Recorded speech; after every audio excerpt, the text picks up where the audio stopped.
शारदा शारदां भोजवदना वदनाम्बुजे सर्वदा सर्वदास्माकं सन्निधिं सन्निधिं प्रियात् वर्णानाम् अर्थसङ्घानां रसानां छन्दसामपि मङ्गलानां च कर्तारौ वन्दे वाणी विनायकौ। अखिल भारतीय विद्यार्थी परिषद को पढ़ो, जानो, उसको समझो और फिर अपने घर तक पहुंचाओ, फिर अपने आप जुड़ो। क्या समझता है? इसलिए पहले जुड़ने से पहले अखिल भारतीय विद्यार्थी परिषद को कहाँ ले जाना होगा? कहाँ ले जाना होगा? घर के अंदर ले जाना होगा। कहाँ ले जाना होगा? घर के अंदर ले जाना होगा। अपने परिवार को जोड़ना होगा, अपने परिवार के सदस्यों को एबीवीपी से जोड़ना होगा। तो ध्यान से सुनना मेरी बात को। मैं भी एक अध्यापक हूँ, वर्तमान में भी अध्यापक हूँ, मैं पढ़ाता हूँ। वर्तमान में अध्यापक, ध्यान से सुनना मेरी बात को और कंठस्थ करना, अपने मन में मस्तिष्क में बैठाना। यदि तुम अपना सिलेबस पढ़ोगे, तो तुम उस कक्षा में टॉप कर जाओगे।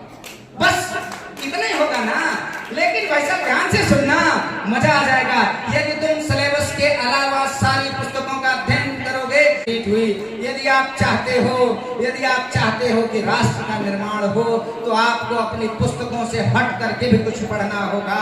आपको अपनी पुस्तकों से हट करके, पाठ्यक्रम से हट करके भी कुछ पढ़ना होगा। ऋषि परंपरा का पालन करोगे तभी विद्यार्थी बन पाओगे। ऋषि परंपरा का पालन करोगे तभी विद्यार्थी बन पाओगे। प्रातः काल उठिके रघुनाथा, माता पिता गुरु नाम महिनाथा। जो सुबह सुबह अपने माता पिता के चरण स्पर्श करता होगा, वही सामान्य सा दिखने वाला कार्यकर्ता, अयोध्या नगरी में खेलने वाला बच्चा, विश्व विजेता, विश्व का सबसे बड़ा श्रेष्ठतम वैज्ञानिक, रावण जैसे व्यक्ति के ऊपर विजय प्राप्त कर सकता है। उसका साधन प्रारंभ काल से वहीं से सीखना पड़ेगा। कहां से? सबसे पहले उठेंगे तो हस्तक दर्शन करेंगे, फिर धरती माँ को प्रणाम करें। हमारा हाथ, इसमें सभी देवी देवताओं का, समस्त तीर्थों का वास है। कराग्रे वस्ते लक्ष्मी, कर मध्य सरस्वती, कर मूले गोविंदा, प्रभाते कर दर्शनम। इसमें हमारे हाथ में सबका, सभी देवी देवताओं का, तो संपूर्ण ब्रह्मांड का वास है। इसका दर्शन किया, फिर अपना चरण पृथ्वी पर रखें। उससे पहले हमने धरती माँ को प्रणाम किया। समुद्र वसने देवी, पर्वत अस्तन मंडले, विष्णुपत्नी नमस्तुभ्यं, पादस्पर्श क्षमस्व में हमने धरती माँ को प्रणाम किया। फिर अपने माता पिता को प्रणाम किया। सभी धर्मों के लोग भगवान की पूजा करते हैं। अगर वो हिंदू सनातन संस्कृति को मानने वाला है तो भगवान की पूजा करता है, अल्लाह को मानने वाला है तो इबादत करता है, और अगर वो ईसा मसीह को मानने वाला है तो प्रेयर करता है ना। सभी करते हैं ना। क्यों करते हैं? भगवान ने दुनिया बनाई है, इसी नाते उनको थैंक यू कहने के लिए पूजा करते हो ना। मिले हो क्या कोई अपने भगवान अल्लाह से? कोई मिला हो तो इसमें खड़ा होकर बता दे मुझे। मैं मिला हूँ। मेरी दुनिया बनाने वाले का नाम मेरा माँ बाप है। मेरी दुनिया बनाने वाले का नाम मेरा माँ बाप है। मैं मिला हूँ, मैं सौभाग्यशाली हूँ। वह बच्चा सौभाग्यशाली है जिसने अपनी माँ बाप की गोद में रह करके पढ़ाई किया। ऐसे माता पिता देवताओं से भी ऊपर हैं, उनको सुबह उठ करके प्रणाम करना पड़ेगा। यदि अयोध्या की नगरी में राजमहल में खेलने वाला बालक रावण जैसे दुर्दांत व्यक्ति के ऊपर विजय प्राप्त करने की इच्छा, शक्ति आपके अंदर जागृत होने का मन करता है, तो आपको अपने माता पिता का चरण स्पर्श रोज सुबह करें। कि बेटियां क्या चरण स्पर्श कर सकती हैं? क्या बेटियां अपने माता पिता का चरण स्पर्श कर सकती हैं क्या? कहीं पे कम पढ़े लिखे लोग कह रहे थे नहीं कर सकते। कर सकती हैं। मैं यदि माँ बाप बना हूं, मैंने पैदा किया एक बेटी, लोग गलत क्या बता देते हैं, ध्यान से सुनना। सबको समानता का अधिकार है, गलती नहीं होनी चाहिए।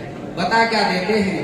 बेटी देवी का स्वरूप है, इसलिए उसे पैर नहीं छूने देना। बेटा हम ही ने पैदा किया, अगर बेटी देवी है तो क्या बेटा राक्षस हो गया क्या? मैंने ही पैदा किया, मैंने ही पैदा किया, अगर मैंने ही पैदा किया, अगर बेटी देवी है तो बेटा देवता है। होना भी चाहिए, होना भी चाहिए। पैर कैसे छूना चाहिए?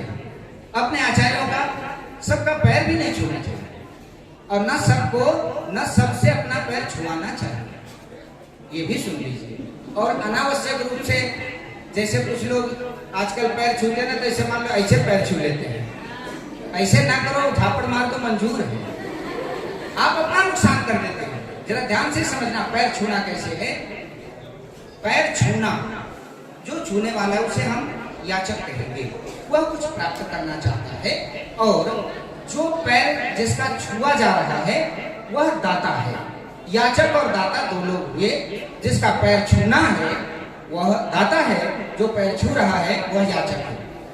ध्यान से समझिएगा, सभी विद्वत जन हैं, कुछ आपको अपने बच्चों को बताने की चीज मिल जाएगी। अग्नि पुराण ऋग्वेद से निकली हुई यह विधा ऋषि परंपरा की है, सबको सीखना चाहिए। धर्म से इसका कोई संबंध नहीं, विज्ञान का विद्यार्थी हूँ, प्रयोग करने का प्रमाण पत्र समेत एकदम प्रमाण दूंगा, जाके करना। ध्यान से सुनना, पैर कैसे छूना है। जो याचक है उसकी मध्यमा उंगली, जो याचक है उसकी मध्यमा उंगली, दोनों हाथ की मध्यमा उंगली दोनों पैर के अंगूठे को स्पर्श करेगा दाता के। यानी कि मैं यदि पैर छू रहा हूँ, मैं पैर छू रहा हूँ गुरु जी का, तो गुरु जी के दाहिने पैर के अंगूठे को मेरे दाहिने हाथ की मध्यमा उंगली स्पर्श करेगी, और बाएं पैर के अंगूठे को बाएं हाथ की मध्यमा उंगली स्पर्श करेगी। यदि याचक पुरुष है तो दाहिना हाथ ऊपर से जाएगा, और अगर याचक यानी याचिका है, स्त्री है, बालिका है, तो उसका बायां हाथ ऊपर से जाएगा। दाहिना, फिर से सुनना, दाहिने हाथ की मध्यमा उंगली दाहिने पैर के अंगूठे को स्पर्श करेगी, बाएं हाथ की मध्यमा उंगली बाएं पैर के अंगूठे को स्पर्श करेगी।